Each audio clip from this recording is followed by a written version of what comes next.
The Fat Controller sat in his office listening to the noise outside. The passengers were angry. The station master came in. "There's trouble in the shed, sir. Henry is sulking, there's no train, and the passengers are saying this is a bad railway."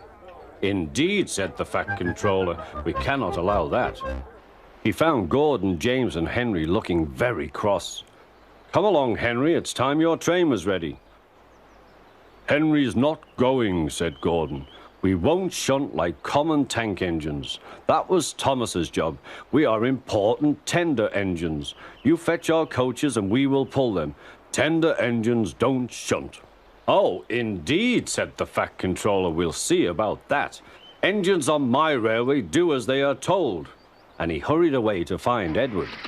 The yard has never been the same since Thomas left to run his branch line, he thought sadly. Edward was shunting. "Leave those trucks, please, Edward," said the Fat Controller. "I want you to push coaches for me in the yard."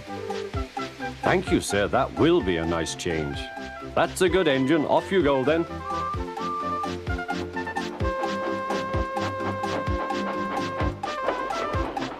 So Edward found coaches for the 3 engines, and that day the trains ran as usual.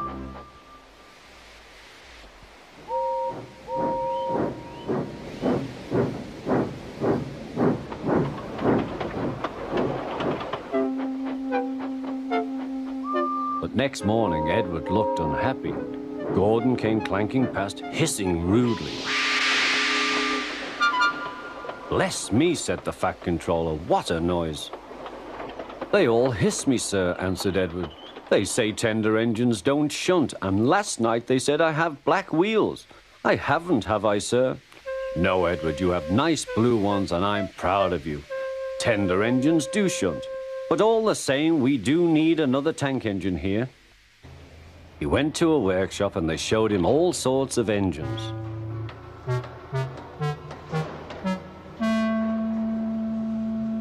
At last he saw a smart little green engine with 4 wheels. "That's the one," he thought. "If I choose you, will you work hard?" "Oh, sir, yes, sir." "That's a good engine. I'll call you Percy." "Yes, sir, thank you, sir," said Percy, and the Fat Controller brought him back to the yard. "Edward," he called, "here's Percy. Will you show him everything?" Percy soon learned what he had to do, and they had a happy afternoon.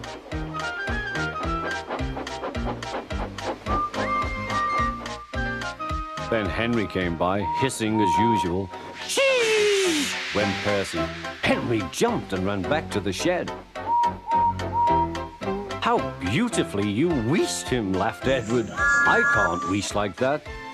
"Oh," said Percy, "that's nothing. You should hear them in the workshop.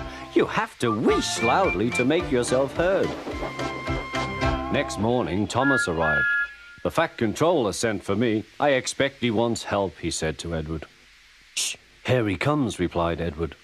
"Well done, Thomas. You've been quick. Listen, Henry, Gordon, and James are sulking. They say they won't shunt like common tank engines. So I have shut them up, and I want you both to run the line for a while."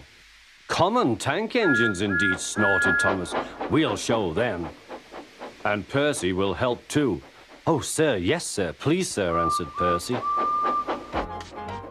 Edward and Thomas worked the main line, greeting each other as they passed by. Percy puffed along the branch line. Thomas was anxious about Annie and Clarabelle, but both driver and guard promised to take care of them. There were fewer trains, but the passengers didn't mind. They knew the 3 other engines were having a lesson. Gordon, James, and Henry were cold, lonely, and miserable. They wished now they hadn't been so silly.